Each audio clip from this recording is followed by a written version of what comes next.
Hi, I'm Angee. And I'm Jaime. Taking care of our mental health is the key to happiness.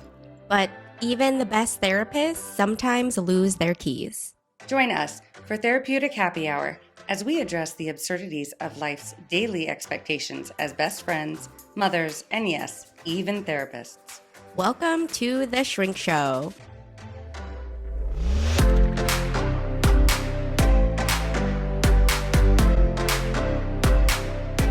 So, today's episode is brought to you by the experience of Angee today. Angee did something enlightening and she wants to share it. I want to share it with the world. No, Yay, do it. I think it left me with so many thoughts, I guess. So where did you go? Okay, Let's so paint the picture, paint the scene. You're right. All right, so I went to KANEKO, which is an art studio 501c3, which was created and formed by June KANEKO, who is a local artist, and his wife, Ree. And the exhibit that they had was the exhibit CARNE y ARENA, which in English translates to flesh and sand. And this is an immersible exhibit, virtual reality exhibit. So it was developed by the Mexican director Alejandro G. Iñárritu. Hopefully I'm saying that accurately. I do not wish to offend. But this was like 10 years in the making, and this came as a result from many of his conversations with immigrants, many of which were from Guatemala. And I don't want to give away the exhibit. However, what did you gain from it? Without giving it away, maybe just almost like your review of it. Yeah, I think he did an excellent job of giving voice to these folks who probably don't get to use their voice often, while also immersing you and showing you their pain of what it felt like. And it was just a few moments in time that you truly experienced in the virtual reality.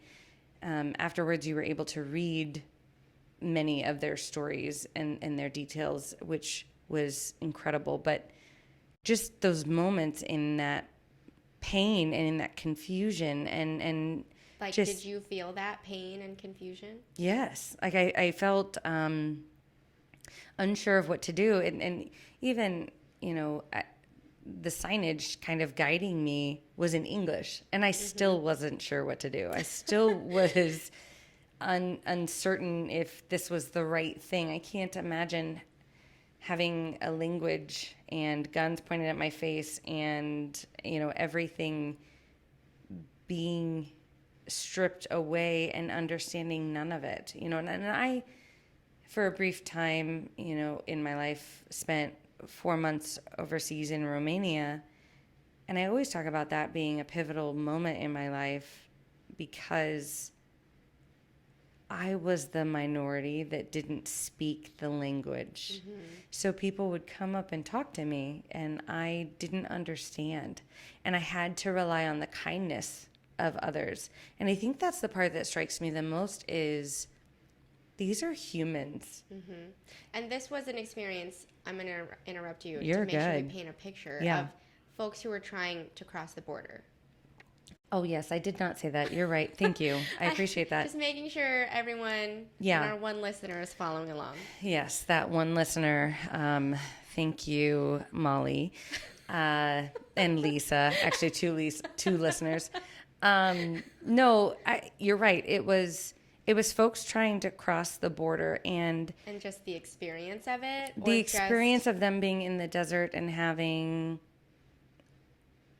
everything being thrown at you as though you are an animal, as though you are not doing what is in the best interest of your family, as though you are a perpetrator, like as though you're a robber coming into my home, I think is a really great example. Because there was like you're the threat. Yes. You trying to cross a border Right. are a threat. And that's really what it felt like. There was one mother story. She was 26 and she was presented by a local, the gangs and you know all of the politics were all gang related, right? And so there was this one gang boss. That's not obviously the right word, but he wanted to date her, and he said, "If you don't date me, I will chop up your son and mail you the pieces." And she said it was the next morning that she left in a panic. Yeah. And I think about that from a maternal standpoint. I would do what options anything. you have as a mother. Right. I would literally do anything for my children. And yes, okay. So could I date that gang lord? Obviously. But then what world am I bringing up my son in? And what does that mean for my son's future? Well, you're because weighing now a my pro son, and con of do I stay alive and enter my child into this life?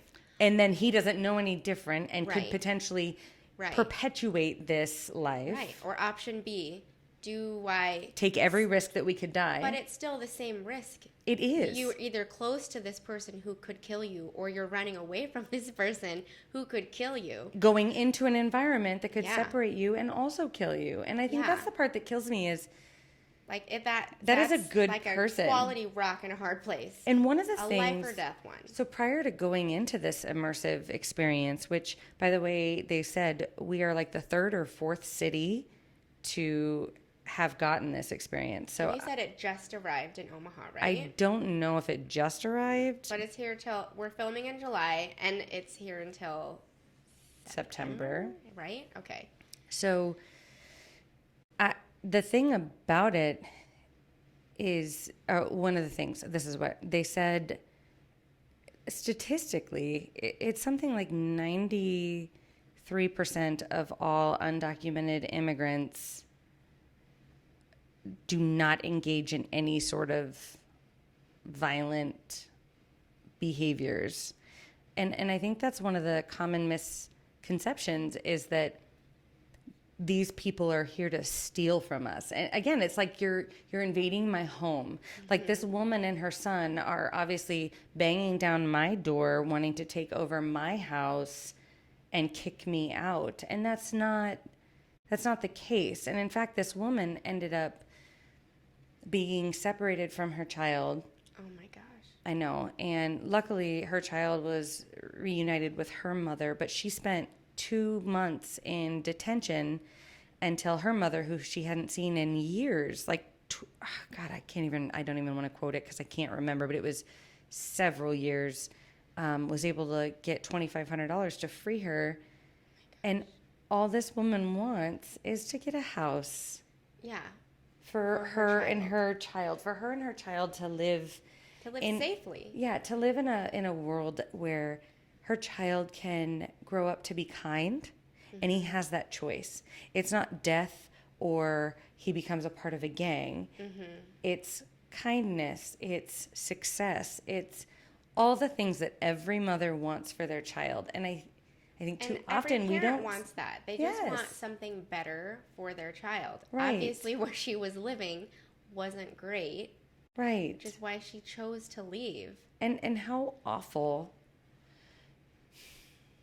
I don't know. It was.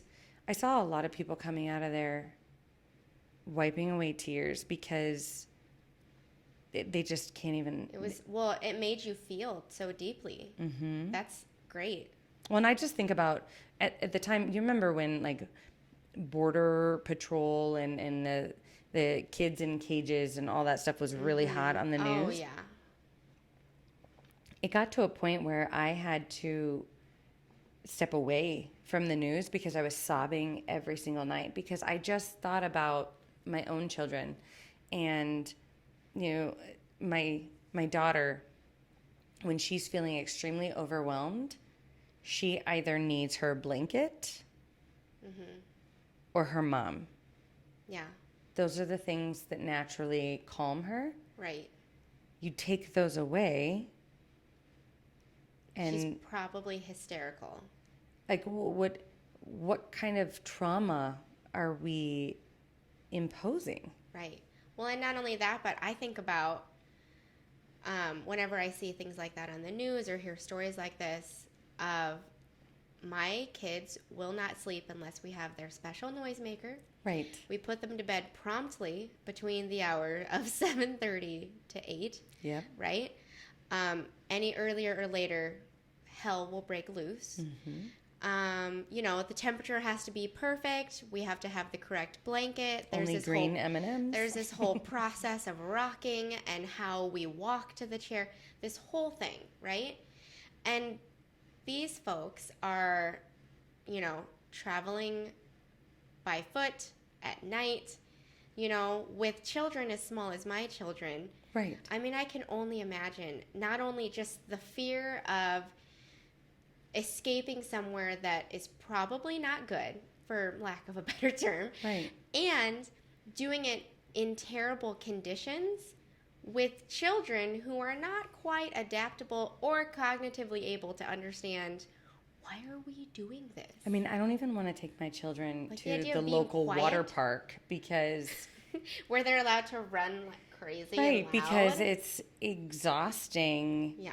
And it's out of their, if it's over nap time, I'm like, nope. Oh, yeah. Because it's outside of their comfort zone. And let alone, if I can't even imagine being presented with the decision. And the folks that are taking that risk of crossing into the United States, they understand what that risk is.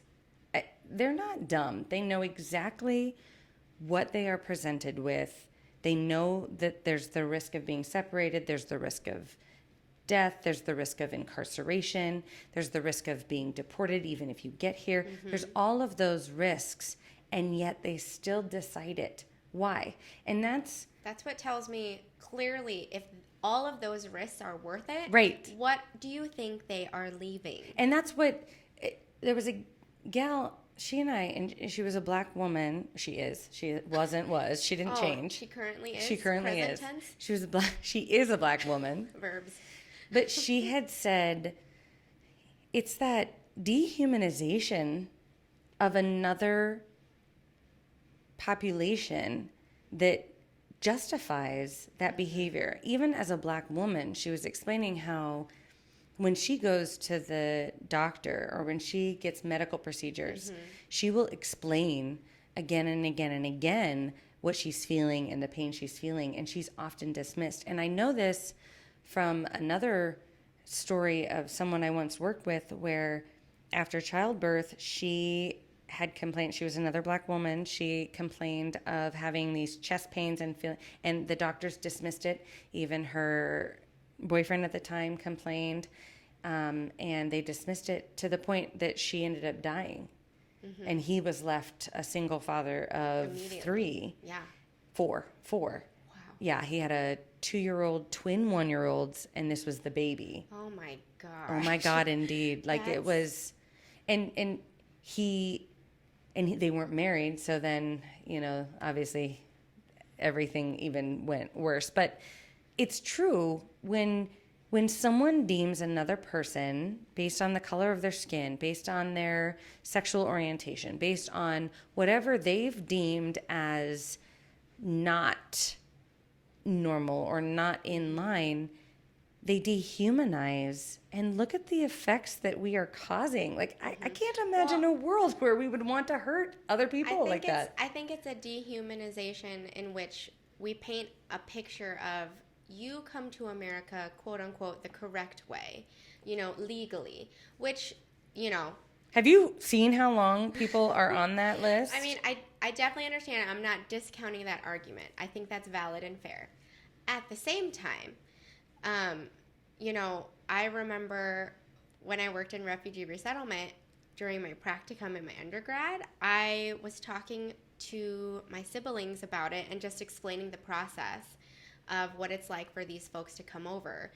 And there are just so many things that I think obviously they didn't realize are a process, because we got into an argument of, well, they need to learn English. They should just know English because that's our language. And I was like, did you know America doesn't have a national language? And they Googled it immediately, because obviously that's how we argue. Right. And fortunately for me, unfortunately for them, I was right. And then on top of that, it was just little things like I was trying to explain the trauma that all of these folks came over with. You know how they would come over with families, and sometimes their children literally have been born and raised in a refugee camp. So they don't even really know their own home country. Right. And then on top of that, they're being immersed into, you've got to enroll your kid in school. Also, mom and dad, you better get a job within the first 90 days, because that's when your services are over. Fun fact. While you have to reimburse the plane ticket that got you here to America. And if you're an undocumented immigrant, you have to file taxes and you have to pay taxes, but you are not afforded Social Security. What? So we want to take advantage of you as our guest. Yes. Because the process in order to become a permanent resident is, I don't know, 25 years out, and you should just wait in your dangerous situation, date your gangbanger, and let your son grow up in that, and then that's a problem for another day. Like, what? Right. And it makes it so, like, you put on this pedestal, this is how you get into America the right way. But let's look at it from a systematic level. Absurd. People who try to still cannot get afforded that luxury. Even refugees who were, allowed in by the number that our president allows us to invite in from that specific country, they are not treated with respect when they're here. Right. When you have people who are insisting they speak English, insisting they immediately get a job. I had a person I worked with, they practiced law. They were an attorney in Iraq. The reason why a single man from Iraq was able to make it was because his entire family was assassinated in front of him, and he obviously had a hit out on him by the Al-Qaeda, and so he was put on the top of the list and allowed to come over. Now, holy hell! So he no English whatsoever, but he was like, well, I am a practicing attorney. Unfortunately, because I had to leave the way I did, I don't have any of my documentation.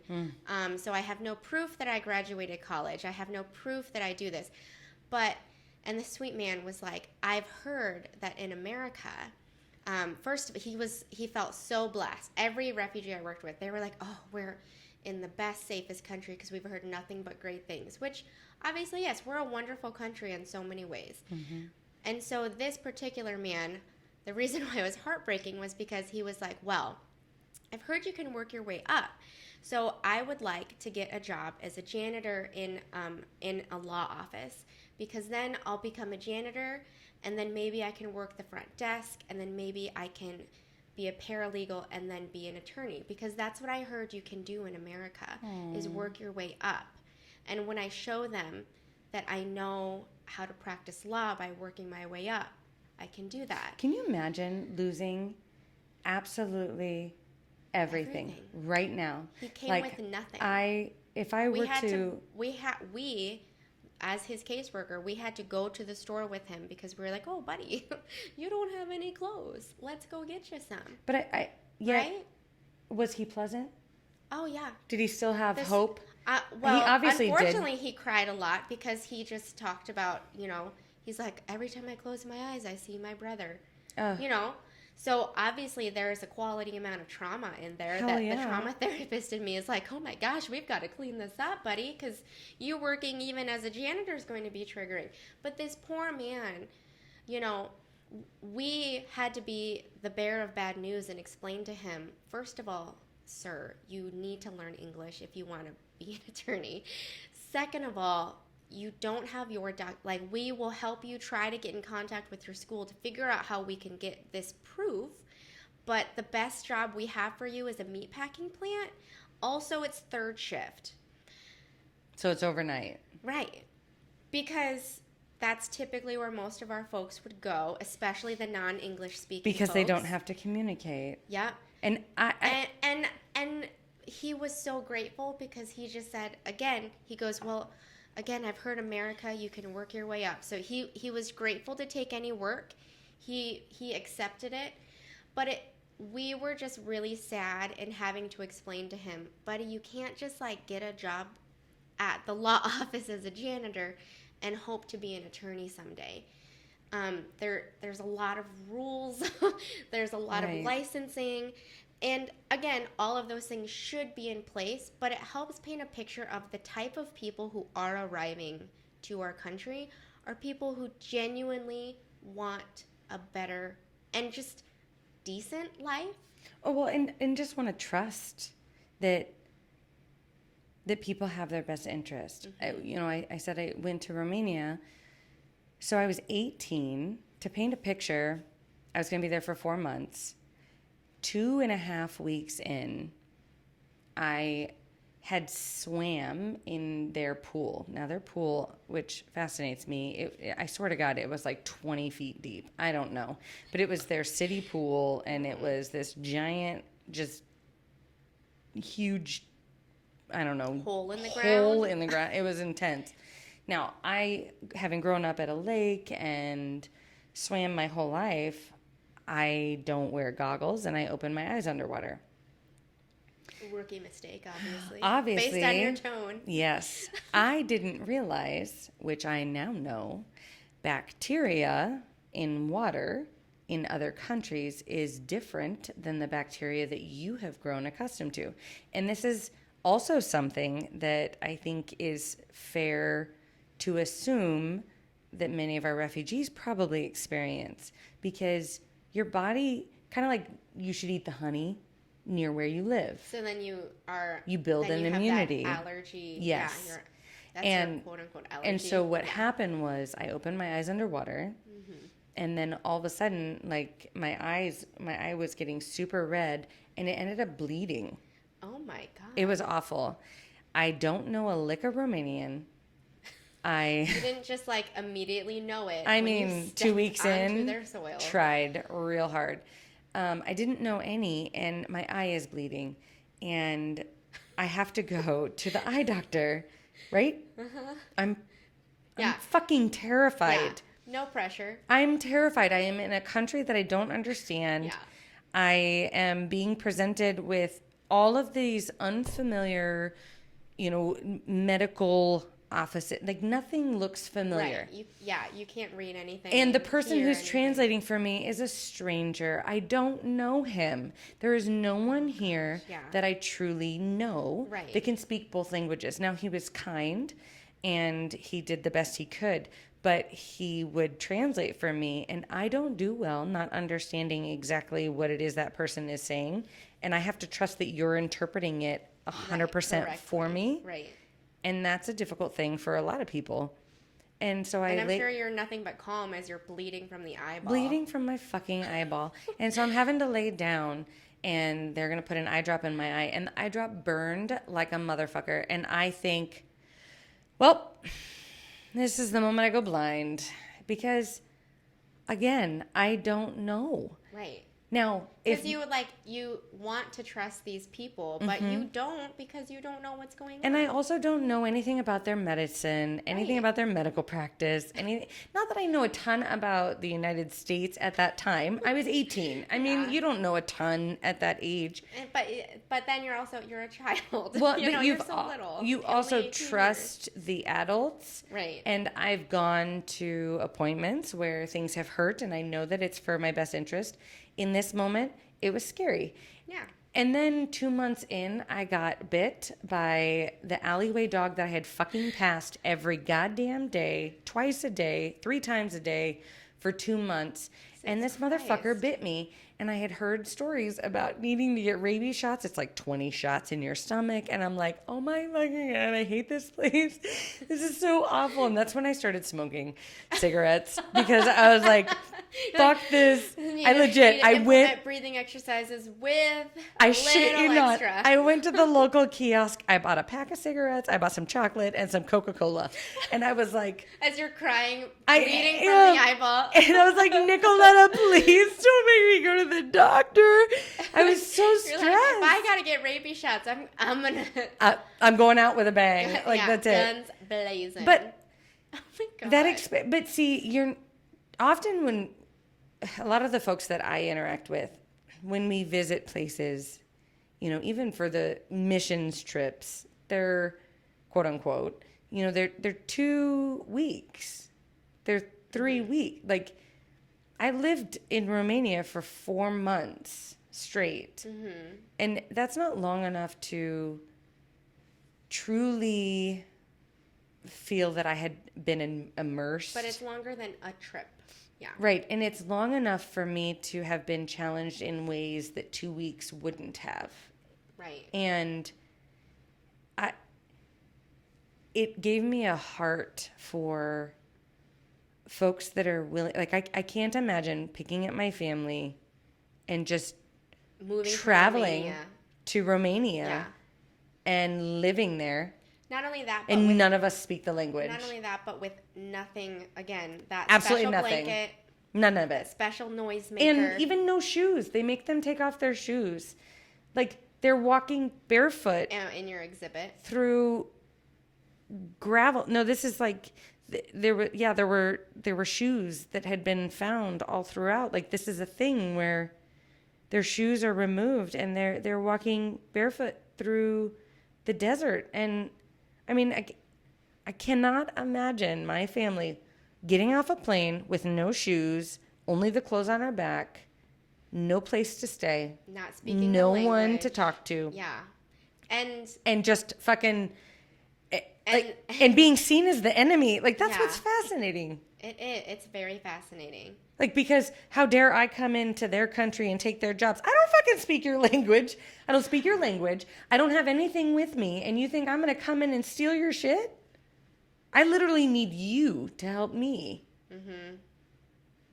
I don't know. It baffles my brain. I don't understand it. It's fascinating. But I think it really helps in the biggest picture is to really paint a picture for people to consider just, you know, whether you wholeheartedly believe one way or the other about immigrants or refugees, reasons why they come, reasons why they shouldn't come, just for 4 seconds, imagine the other side. Mm-hmm. And maybe it's not going to flip the way you see things, or maybe it will make you, you know, flip the way you see things. But it's the idea of thinking outside of what you sitting here listening to this podcast know.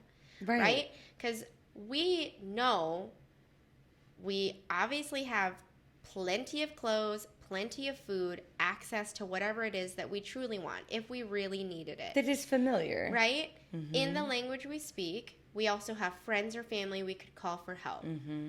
Now just imagine, you know, for some reason, you could not go home tonight after work safely. You had to just go pick up your kids from daycare and school and leave because there was imminent danger. And walk fatal danger. To another country. Right. Because you don't have the luxuries of what you have. Mm-hmm. And it's just a way to gain that perspective or just to imagine for 4 seconds. Why would somebody decide to do that? Why would somebody decide to remove their kid from the language and country that they know? Not just for fun or to take advantage of the system. Mm-hmm. Which is such a great point. Guess. Just close your eyes and imagine it. Because the truth is, people naturally tend to move towards what is comfortable. They tend to move towards what is familiar and what they know. Yeah. If presented with I'm going to immerse you in this environment where you know nothing and know no one, versus I'm going to have put no resources right, or options. or versus I'm going to keep you where you are familiar, where you have, you know, resources, where you know folks, what have you, speak the language, can even communicate. Like, I think sometimes people don't understand how difficult it is to communicate when you do not speak the language. I mean, I had to legit rely on pointing. I had to rely on, you know, like sign language, and I don't speak sign language. Right, but just, yeah. And you feel dumb. Emphasis. You feel you feel dumb. And I'm not a dumb person, yet you feel dumb. Right. And kind of like that attorney. He worked how hard and how long to build himself, to build a life. Mm-hmm. Why would he sacrifice all of that? Right. Just to come, because yes, And is then- United States and then- great? well- Yes, and the people who say United States is so great are usually the folks who have grown up here and have millions of dollars, right? Or are afforded, again, the luxuries of choice. Like, oh, do I want to go see this doctor or this doctor Right. today? Do I want to go to this store or this restaurant for my meal? Exactly. But even him, coming from nothing and going back to, he would cry so much, because again, so much PTSD, obviously. He would cry all the time to us, his caseworkers, because he was so grateful for everything that we've ever done and so grateful for being in America. He would repeat all the time how he goes, you know, I've lost everything, but, you know, at least I'm alive, and you nice people are helping me. You know, he's like, I'll do whatever you tell me to do. What an incredibly vulnerable state to be in. He literally had no one. Again, his entire family murdered, and he's in a brand new country, and finding what he is grateful for in a very uncomfortable situation. And we were still telling him pretty heartbreaking news about the reality of what he was walking into. I mean, okay, so we were trying to explain, buddy, we only have you for, at that point, like another 70 days, because then technically our services end, and then we say good luck. Dear Jesus. And so we were like, but again, he just was like, I'll take the English classes, I'll do this. Again, really pushing for that janitor job. And we're like, that's fine, we'll try, but understand your guaranteed job is here. You can apply here. You need to speak English, you know. It was great to see the enthusiasm, and it does remind you how well regarded our country is. You know, how we're like an end goal for a lot of people, but it also reminds you, oh, this is still kind of a hard country to live in, buddy. Well, and kind of to piggyback off of what you were saying, you know, to especially our listeners, and many of which I recognize may work within this field and may have experience with refugee populations, but even still, I want to ask all of our listeners, if you are in a position, to close your eyes and just imagine that everyone you know and love has been taken from you. Everything that you have worked towards for your career, for your job, for your business, for your life is also gone. All of your favorite things, like your house and your bed. That TJ Maxx lampshade that you just purchased, gone. Did you just buy a lampshade? I sure didn't, but I bet that one listener out there did. Molly. No, but all of your favorite things gone. And then on top of that, you're transplanted into an environment that you are unfamiliar with, that you may have never been to, and they speak a completely different language than you. Completely. How do you feel in this moment? how do you feel? Because...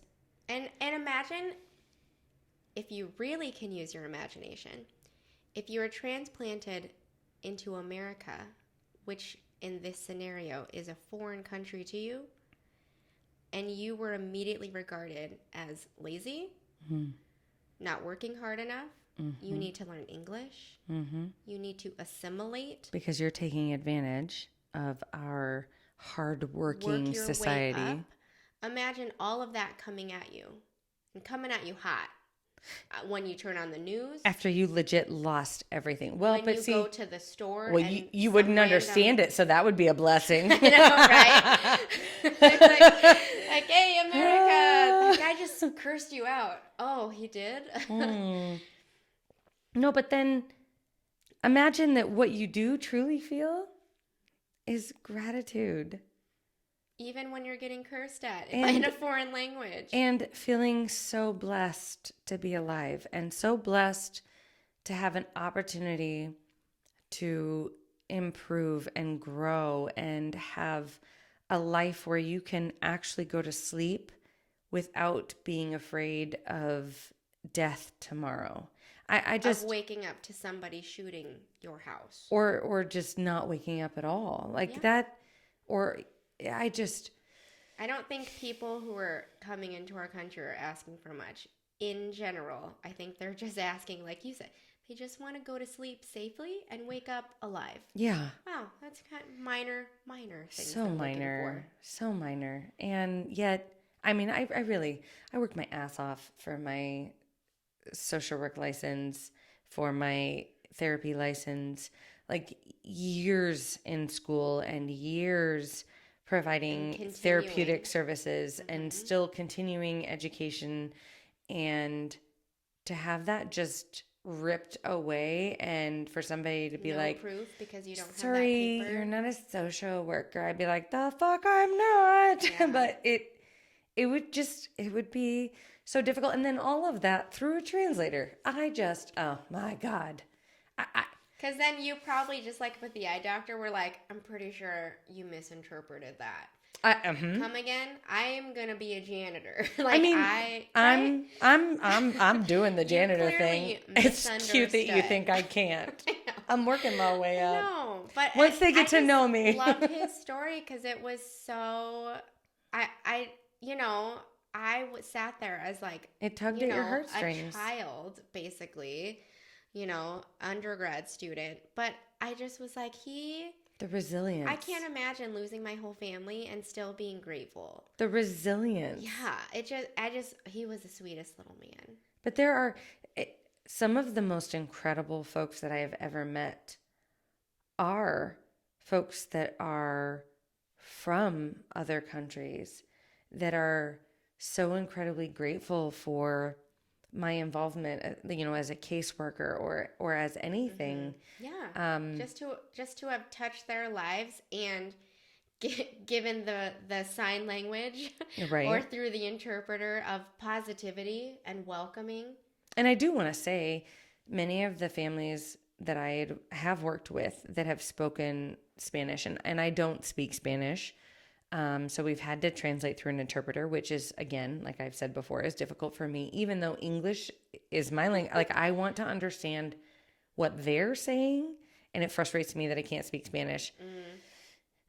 Anyhow, maybe, that's on my bucket list. In all of my free time. But some of the most impactful moments have been with those folks. Because they bring a new perspective that we don't have. Well, and not only that, it's that perspective that is beyond language. It's that human perspective. And I think so often we do rely on language. Like, I can walk away from you and maybe it's just being present, because I can walk out of this room right now and you can talk to me and I can hear you, but am I really paying attention, or am I being present? No, because I'm doing a million other things. Yeah. But when you speak another language and I have to have an interpreter, I have to be looking at you because I need to understand how you're saying what you're saying, not just what you're saying, because I don't know what you're saying. And that human connection that I feel like everyone has, yet some people, their fear gets in the way, I guess. Or if it's taught to us that there's an othering, like they're the other. Othering. And language is easy. That's a distinct way to say those people who speak another language. Fill in the blank language. The fact that I don't understand means, you're not that one you're of the me. issue. Mm-hmm. And I mean, it's easy. It's an easy argument. It's an easy perspective. I can understand where that comes from. I also have been frustrated because I can't communicate, all of those things. But that's, I think as humans, when we're good at categorizing, we're good at, again, who doesn't belong, right? But even from your experience, it's sometimes, if you're not white. It's used against you. Mm-hmm. Because you speak English. I sure do, but people really beg to differ. They do beg to differ. They love to point out that, wow, hardly an accent. And I say, wow, that's great. It's as if I was raised in the United States. And I'm like, wow, well, from Nebraska, we don't have an accent. In fact, we're one of the places that they like to hire news folks from because we are so accentless. But, it's that always looking for what differentiates us instead of what connects us. And I think if we were to just flip that, if we were to flip it on its head and just look at folks and say, what connects us? Like that mom, I don't have to have had a gang member want to date me and threaten. If you had a nickel for how many for times? every time. I would have 0 nickels. Oh, okay. Yeah. I didn't understand. Okay. No, but if I don't have to understand exactly what she's saying and have somebody threaten to chop up my child and mail them to me. You can understand if someone threatened your kid. I'd be like, the fuck? You're about to save your fucking kid. Yes. Bottom line. That's it. Period. End of story. I don't feel like it is as difficult to put ourselves in someone else's shoes as long as we look for what connects us. Like, you and I are not the same race. We are both women. We are both mothers. We are both social workers. We are both gorgeous and hilarious, obvi. We're both almost millionaires. Almost millionaires soon. What happens when we do become millionaires? Are we going to be like, we are both millionaires? Yeah. I'll just make it rain every day. That's what I'll do. Make it rain. Every day. Hashtag millionaire. That's what I'm going to do. But I just like this discussion that we're having because I know other people I've talked to too where I've, if they definitely have gotten upset about, the border issue, people coming over, blah, blah, blah. We've all heard it. And I'm sure I'm offending anybody who is all the opposite argument. That's fine. But they probably, let's be honest, they didn't listen to this podcast in the first place. My one listener is totally cool that I said that. Anyways, that's what their argument is. I've heard from, it was a family member, and they were like, why would you put your kid in danger and do this knowing that the consequences are this? Exactly. And that was my literal argument back was, okay, so imagine you doing that for your child. What would you have to be presented with? That would cause you to put you and your child in that situation. Right. Could you imagine what these people are coming from? And again, I'm not saying what they're doing is the best way, the right way. I'm just saying we are all trying our hardest to stay alive and go to sleep at night. Right. Okay? And ultimately, I think that's what everybody is trying to do. Now, you can other them by saying, learn English. You can other them by saying, well, America's a better country. Whatever. You can other them by fine. saying they're stealing my jobs. I'm sorry, I don't see anybody banging down the door to a meat packing plant to get that fucking job for the third shift. I mean, seriously, it's not. I've never been presented with a single person that's like, you know what? I applied for this job for third shift at the meat packing plant, and I didn't do get it. An accent like that? They did. They do. Mm-hmm. No, they don't, because they don't exist. Because nobody has said this, Jamie. I know. No one has ever said, that's the job I really wanted, and I didn't get it because of this person coming in. I've Like, had clients holy who are shit. undocumented, and the jobs that they get, first of all, they don't get paid minimum wage. Shocker, get paid less than. Shocker, not consistently. What? Shocker, like more hours than are probably what you would like to work. But And that's yet, neither here nor there. incredibly grateful. Yeah, but you know what? They're doing it, and 100% of their paycheck always goes back to family. Mm-hmm. Because think about it. Everything, just like how we talk about as moms, it always goes back to their family. They're trying to do their best for their family. Yeah. Whether it's their parents, whether it's grandparents, whether it's their kids. So again, the argument of why would you do this? Well, why? Why do you think someone would do this? I mean, even thinking Good about, question. okay, so as a mom who... Why would I ruin my child's sleep with their beautiful noisemaker? Right. Why would I do that? I would have to be presented with some hot mess shit. Maybe like a drug lord wanting to be your boyfriend? Right, and threatening to murder my child. That's hypothetical, though. Oh, you're right. That's not a real story because... Based on a true story. Because we didn't hear it firsthand, right? So that can't be real. It has to be Right. made up because Lord knows those are made up stories. No, honestly, as a mom, if I was presented with 9 out of the next 12 months, you can work in New York City and make $1 million. Say $1 million. Let's say $1 million. And you can not see your kids at all, but you can mail that money. Like, they'll get the benefit of it. Mm-hmm. Hell to the fucking yes. I would do this because I want them to have their best life. And if they're starving right now, yeah, I would do this. If they are trying to escape that drug lord, yes, I would mail it to them. Right. Like, you do what you need to do. You do what you need to do. And even some of those, the reason I said that example is because some of these situations, it's not necessarily a drug lord situation. It's a poverty situation. We aren't. They're just farmers in Mexico and trying to make a living. Everything we farm is ripped away from us and we see no profit. Mm-hmm. So we work our ass off and we see nothing and we're starving. Mm-hmm.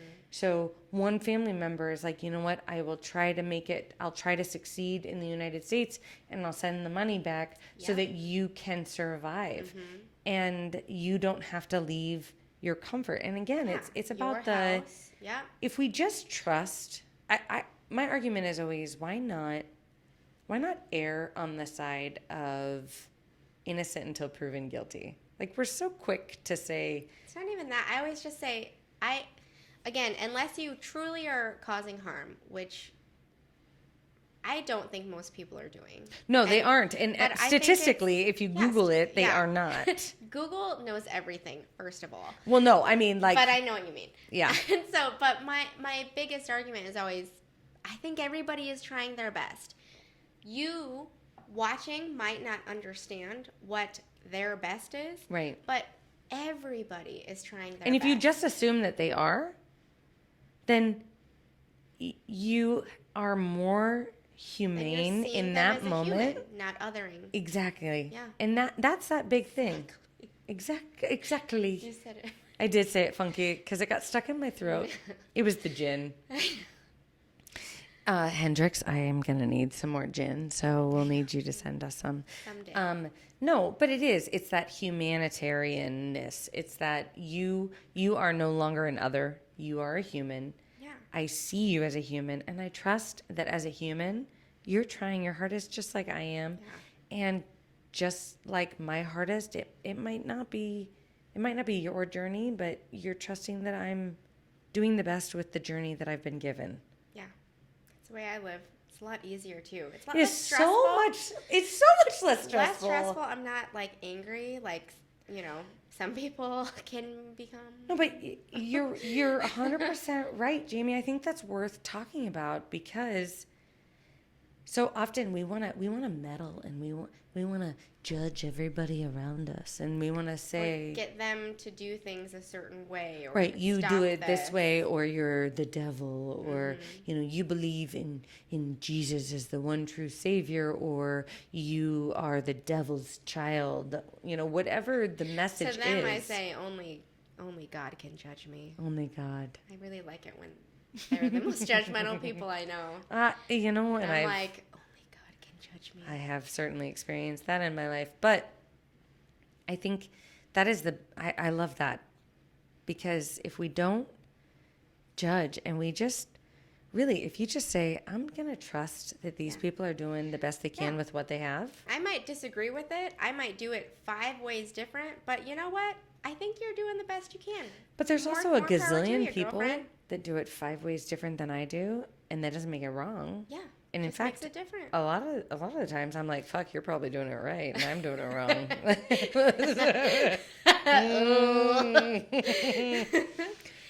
Oh my God. I love this. Well, this is good. Yeah, thank you. I think we went somewhere. We did go somewhere with this. Also, go see this exhibit. Go see it. I'm going to go see it. You should. I totally will. Well, in Omaha. I'm all for things like that. And in Omaha right now, so it is through September. And what they had said was the exhibit, it's like, I think it's $40 per person. Maybe they should just go to Google it. Maybe Google. Just Google. I don't know the exact cost, but 100%, I believe. Maybe you should Google that too. I self-doubt myself. I self-doubt. I self-doubt all the time.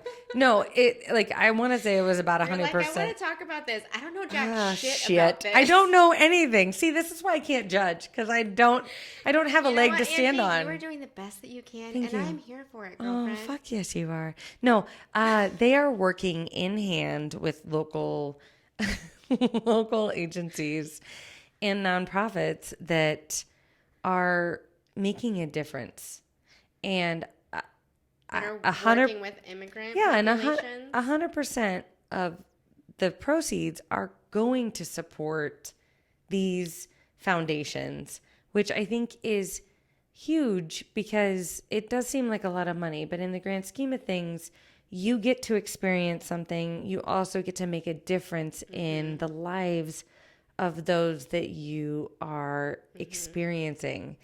You can literally walk in the shoes through VR of the others that we've been talking about. Yes, and try it on. It's something that I want to take my 15-year-old to. I would love to take my 8 and 6-year-old. I do need to find out if there's an age limit.